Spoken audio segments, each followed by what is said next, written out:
నమస్తే, welcome to Raj news special drive. నేను శ్రీకాంత్. కవితకు ఎలక్షన్ కమిషన్ భారీ షాక్నిచ్చిందని చెప్పాలి.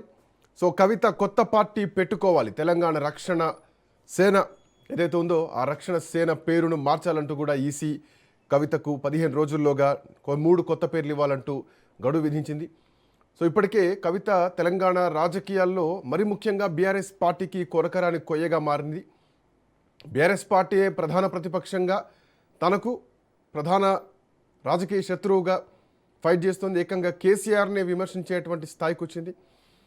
అట్లాంటిది టీఆర్ఎస్ తనదే అంటూ పార్టీ పేరు టీఆర్ఎస్ అని ఖరారు చేసింది, అనౌన్స్ చేసింది.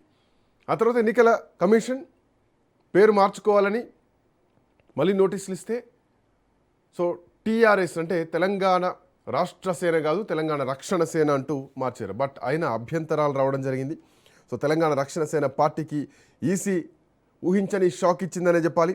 కల్వకుంట్ల కవిత ప్రతిపాదించినటువంటి ఈ పార్టీ పైన, ఈ రాజకీయ పార్టీ పైన కేంద్ర ఎన్నికల సంఘం ఆదేశం ఇచ్చింది. రక్షణ సేన పేరు రిజిస్ట్రేషన్ కోసం ఈసీకి దరఖాస్తు చేసుకున్న తర్వాత ఈ పేరును మార్చుకోవాలంటూ కేంద్ర ఎన్నికల సంఘం కవితకు నోటీసులు పంపించింది. సో రాబోయే 15 రోజుల్లోగా 3 ప్రత్యామ్నాయాలు మారవాలి. సో రాజకీయ ప్రత్యామ్నాయం అనుకుంటే పేరుతోనే తంటాలు వస్తున్నాయి. టీఆర్ఎస్ అనేటువంటి పేరు అవునన్నా కాదన్నా తెలంగాణ ఉద్యమంలో, తెలంగాణ ప్రజల్లో బలంగా నాటుకుపోయినటువంటి పేరు. సో అట్లాంటి పేరును కాదనుకొని టీఆర్ఎస్ను బీఆర్ఎస్గా మార్చుకున్నారు. బట్ తెలంగాణలో ఇప్పటికీ టీఆర్ఎస్ అంటే కేసీఆరే, టీఆర్ఎస్ అంటే అదే కేటీఆర్, అదే హరీష్ రావు, టీఆర్ఎస్ అంటేనే బీఆర్ఎస్ని టీఆర్ఎస్ లానే చూస్తూ ఉంటారు. అలాంటిది ఈ టీఆర్ఎస్ ప్రజల్లో నానడం అంత ఈజీయేనా? ఎలక్షన్ కమిషన్ ఇచ్చినటువంటి ఈ ఊహించని షాక్కి కవిత దగ్గరనటువంటి సొల్యూషన్స్ ఏంటి?